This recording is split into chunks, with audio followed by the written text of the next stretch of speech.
Well, look, a new study has revealed that fracking chemicals are being found in the bodies of children in Pennsylvania. Now, between you and me, that's no surprise. I think you and I were reporting about this easily 15 years ago. I mean, I think that's about when we started talking about fracking. And back then we were saying, you know, why is it that they're keeping all the chemicals that they use in fracking such a secret? They were being sued in multiple jurisdictions for one thing, and that is just tell us the chemicals that you're using. We want to know whether they're going to kill our children. We saw examples of being able to set fire to water that was coming out of spigots, and we knew, okay, that might be benzene, it might be toluene, it might be styrene, it could be any number of things that are causing that combustion. But they kept it secret, and the Bush administration allowed them to keep it secret. The Obama administration allowed them to keep it secret. It looks like now the secret's out. What do you think? I think we're going to see more studies like this, especially now that this one has come out. And this one was really only done, I think it was with 5 households around a fracking site in Pennsylvania.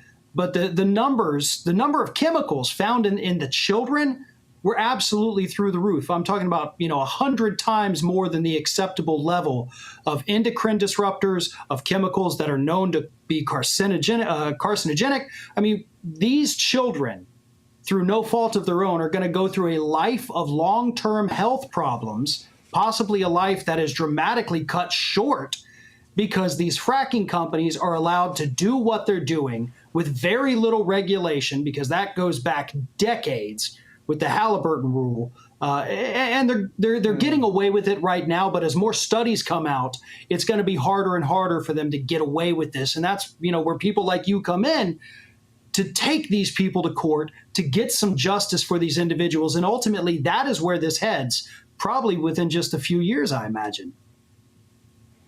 Well, the biggest problem is that what the fracking industry has done is they've bought up all the biostitutes. A biostitute, of course, you've heard me use the term, is somebody that works, a scientist that works at a university, and a scientist that's out there trying to moonlight and make some extra cash by writing an article. They've done a really good job of hiring all the biostitutes. We see that happen all the time. We've seen it, we've seen it with Roundup. We've seen it with dozens and dozens of chemicals. We've seen it with pharmaceutical cases. So right now they're ahead. They're ahead in the science game. And so what Pennsylvania has allowed to happen is we now, if these numbers are even remotely correct, we're seeing the values a dozen times higher of things like benzene in the human body or toluene in the human body. These aren't just carcinogens. They shut down the liver. They shut down the kidneys. There's some relationship to birth defects with some of these. But nevertheless, Pennsylvania rocks on and says, well, we're making a lot of money, and the deaths and the illness, maybe it's worth it. What is your take? Well, one of the reasons Pennsylvania is so bad on the issue of fracking, too, by the way, and you and I have discussed this in the past, so it's worth bringing up again, is because this is an area where you had the Koch brothers come in with their little shadow organizations, and they were funding all the races, Pennsylvania and Ohio, for things even including school board, to be able to allow fracking sites closer to schools. So this is a long time, in the making here. And now we're finally starting to see these ramifications. But again, as we're talking about here, these children are basically being robbed of the opportunity to have a healthy life. That's the bottom line here. And yes, the parents as well, they've got the chemicals in them too. So this is going to be a persistent problem that stretches far beyond Pennsylvania. Ultimately what happens is taxpayers pay for all of this, Farron. Taxpayers have to foot the medical bills that are going to take place, the disability bills that are going to take place. They're going to have to foot the bills to clean up the waterways and the aquifers. These fracking companies come in here, they absolutely destroy aquifers, entire aquifers. They destroy ecosystems in a sense. And then the taxpayer, 15 years later, has to come in and they have to clean it up.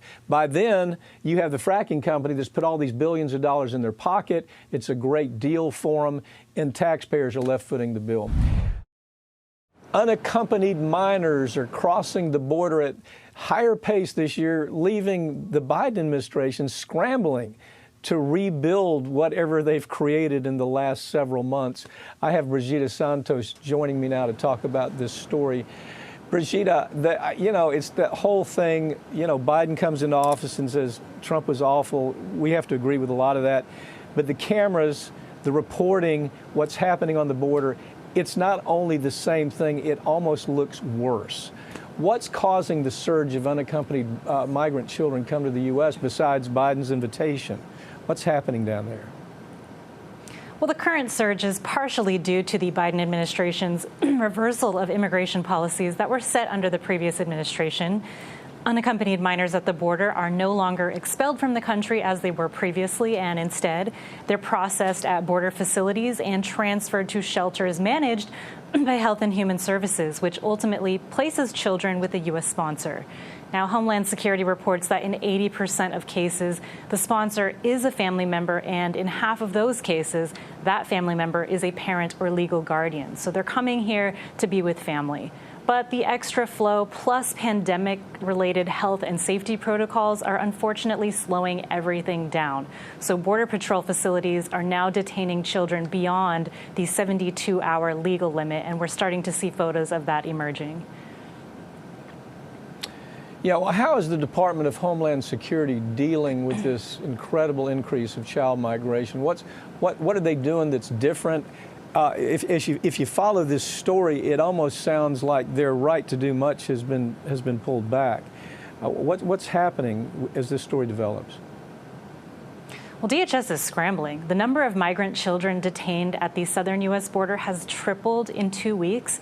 And despite the additional risks of the pandemic, shelters for migrant children have now been instructed to return to full capacity. The Pentagon has also approved a request to house migrant children at 2 military facilities in southern Texas. DHS is also reportedly setting up additional facilities in Arizona and Florida, and soon child migrants may be held in facilities owned or operated by for-profit prison companies. Homeland Security and Immigrations and Customs Enforcement have long outsourced the country's immigration detention system, so this is not something that would be outlandish. As of January 2020, 81% of people in ICE custody nationwide were held in facilities owned or operated by private prison corporations. Now, in January, President Biden did sign an executive order directing the Department of Justice not to renew contracts with private prison companies, but that order does not apply to other federal agencies like DHS or ICE. And according to The Intercept, at least 3 private companies have now posted job listings related to a child detention center in Florida that has a history of abuse. So this is very troubling. Well, not only abuse, you see a lot of these prison companies, they've got a long history of failure. That's the problem. They're overcharging the government, they're understaffing people, they're not even complying with the basic parameters of what it should look like. And we continue to allow it anyway, and now they're just inviting more of them in? I mean, come on in and now take care of the children. What about the overall migration at the border? Is there an overall increase this year, or are those just figures that we're hearing from folks who have an interest in stopping migration? Yeah, of course. We're not just seeing an increase in unaccompanied minors. We're seeing an overall surge in migration. The U.S. is now on track to encounter more migrants at the southwest border than it has in 2 decades. Some of the reasons for the overall surge include the seasonal influx, climate disasters like hurricanes in Latin America, the war on drugs, and U.S. trade policies that have advanced American corporate interests at the expense of civilians in Latin America. Problems at the border have existed for a very long time, and both political parties have failed completely to solve them. Brigida, thank you for joining me. It sounds like it's something that Biden better get busy with. I don't know that sending Kamala Harris down there to take all the heat for this is the right thing to do, but we'll see as this develops. Thank you for joining me, okay? Anytime, Mike.